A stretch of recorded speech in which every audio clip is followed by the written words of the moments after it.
Here we are with my old friend, colleague and Hall of Famer Steve Flink immediately after the men's final. And there was a young winner, Carlitos Alcaraz, the third youngest winner ever after Boris Becker in '85 and Bjorn Borg in '76.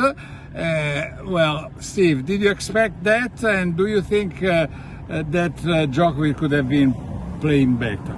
The answer to the first question is no, and the answer to the second question is yes. Okay. Because, I mean, all credit to Alcaraz, Ubaldo, because, of course, he was annihilated 6-1 in the first set. Even though he had a break point in the first game, he had a chance to break in the first game, then Djokovic took over that set. Then, of course, the match turned, as we agree, I think. Tiebreaker, second set, Djokovic leading 6-5, set point, chance to be 2 sets to love, 1 point away, misses a backhand that he wouldn't miss in 100 times. Puts it in the net. Not only, Steve, he was 1 mini break ahead, and he played the drop shot with the backhand, and he put the ball in the net. That's true. Also, that was a mistake that normally he doesn't do. No, he wouldn't normally make that mistake. It's true, but he still had given himself this chance with Alcaraz serving the 5-6 point to get it done, and he made the return of serve just fine. Yeah. Alcaraz hit a pretty deep backhand to Djokovic, but he hit it in the net and just shocked himself. They went to the other end of the court at 6-all, and it was an even worse mistake off the backhand into the net. Yeah, three mistakes by Djokovic on the backhand. It's something that in the tiebreaker we had never seen. Now, the other thing I would add to that, Ubaldo, you're right. We don't see that from him, and he had a big streak of tiebreaker wins. He hadn't lost one here, hadn't lost one at the French Open either.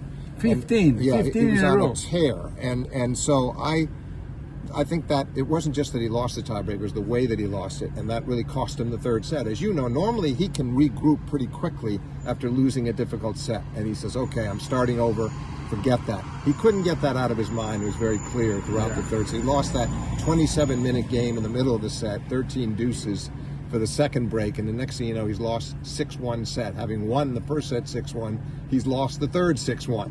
Yeah. But then nice recovery in the fourth from Djokovic and a chance to go up a break in the fifth.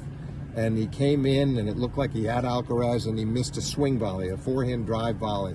Yeah. And with hoping to try to go behind Alcaraz for a winner. That would have been 2-love in the fifth for Djokovic. That would have made a big difference. But from that juncture, Ubaldo, Alcaraz was played a phenomenal rest of the fifth. It's impossible to interrupt Steve when he's on a roll, you know, because it's true that first of all, that high ball, first I thought he could have tried to swing it with a smash, with a slice smash, not probably because the ball was a little bit on the right, so he would have needed some, quality playing the smash, and the smash is not his best shot. No, and he talked about it in the press conference. I think he said the wind was swirling a bit. It made it tricky, so he thought he would play the swing volley. And normally that forehand swing volley or drive volley, whatever we want to call it, is pretty reliable for him.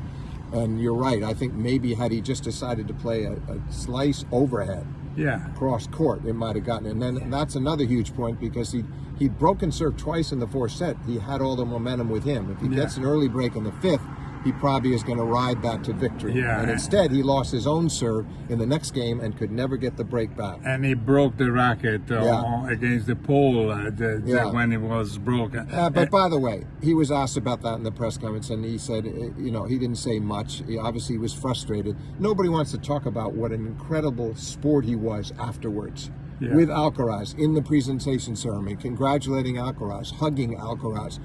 Somehow Djokovic he never gets the benefit of the doubt. His sportsmanship after the match, which really mattered, by the way, was excellent.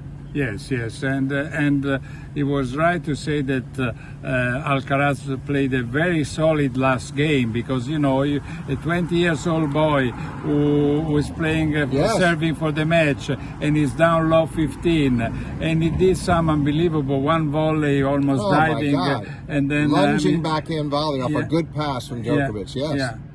And then during the match, many times Alcaraz played very good at passing shots. He did, and he mixed up his backhand so well. He also decided at certain stages not to try to overwhelm Djokovic with pace, but to throw slice down the middle, to hit returns with no pace deep down the middle, make Djokovic generate it himself. He played a very intelligent match, no doubt about it. Yes, and no. So now he will remain, stay number one in the world, and unfortunately for Djokovic, even this year, this dream of the Grand Slam vanished. That vanished, and the chance to tie Federer's record with 8 titles, that vanished. So exactly, it was a costly loss in that sense, historically. On the other hand, he's bounced back from difficulties like this before. He didn't get the Grand Slam 2 years ago when he lost to Medvedev in the final of the U.S. Open. He was that close.